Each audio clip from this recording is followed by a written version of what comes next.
everyone. This is Donna's Happy Hour. Just a reminder to like, subscribe, and hit the bell so that you get future notifications of the videos. And please leave a comment. Thank you. Have a great day. The other thing that I wanted to get back to is, so the new albums, did you say you have names for those? Yeah, so the album with the band will probably be called Incidents and Accidents. Because that's kind of how we kind of came together. That's cute, I like that. The solo album, one of them, let me try it again. The one with the band, the next one with the band will be called Simpler Times. Okay. Which is, again, more in the line of Fade and Hand Me Down Soul, like very Tom Petty, Eagle-ish type sounding. Oh, nice. And then I'm working on a double album, which is called Flannel. Wow, Flannel, yeah, okay. Because that seems to be what people know me for.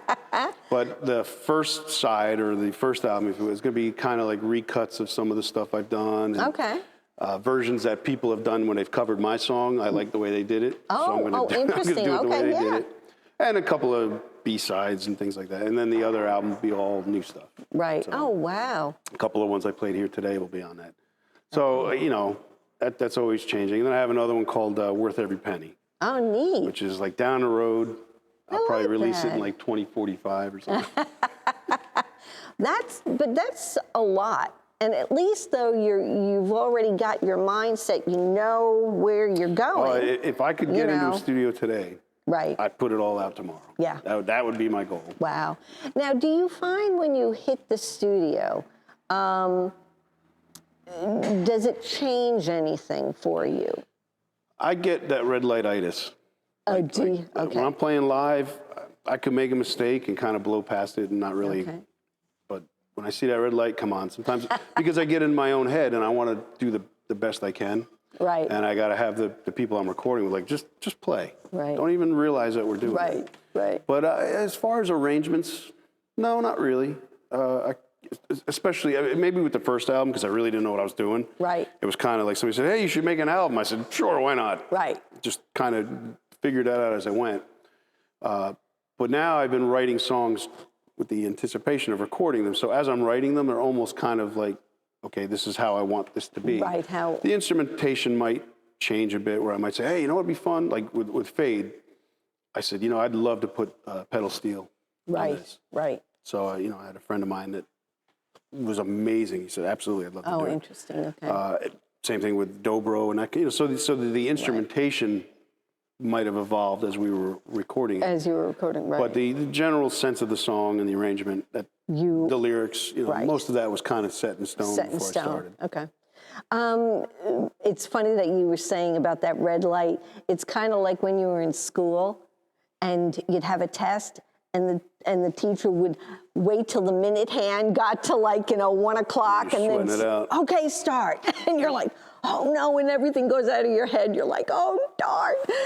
But and that's part of the reason when I do this next album with the band, I want to do it as live as possible. I don't want to sit down, okay, do your guitar part. Right. I want everybody to play together. Right. Because I think that'll bring out the better performance. And then go in and fix where you have, you know. Right. Well, that was interesting that you're mentioning that because, you know, when the Beatles used to go into put the mic in the center of the room. Yeah, and they would all be there and they'd play. Yep.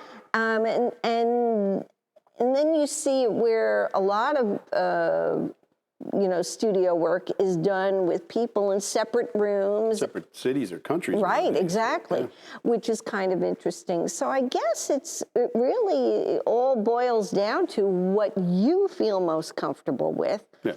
And also whoever you have producing your album. Now, when you go into the studio, do you have a producer or are you the producer? No, so the first album, it was a mutual friend, did the album, but we produced it together. But he was really the engineering side of it. He knew the buttons to push, and I still don't know that stuff very well. But we produced it together in that sense. And then in this last album, Fade, it was a different guy, a guy named Keith. And again, most of the production end of it was really stuff I was doing, but he was doing a lot of the engineering side of it. And then he did the mixing and all that. So I felt he helped me produce it. Right, right. But I don't have a producer per se that'll say, okay, now do this, now do that, now do Right, this. right. It is interesting because people that I know that are producing, their producer used to be a musician, writer, singer, you know, and Right. and I find it interesting to see how they bring things to the table.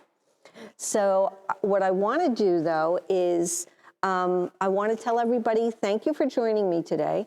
And please, you can find any of our episodes on YouTube. Go to Donna's Happy Hour. And the other thing, please like and subscribe. It's important. Rick, again, where they can get in touch with you. They can go to rickbarthnj.com, Facebook, which is Rick Barth Music. Instagram is the same, and I believe Twitter is the same as well. Okay, great. And you can also go to Donna's Happy Hour Facebook. Thank you. And Rick, thank you again. All right. Have a great day.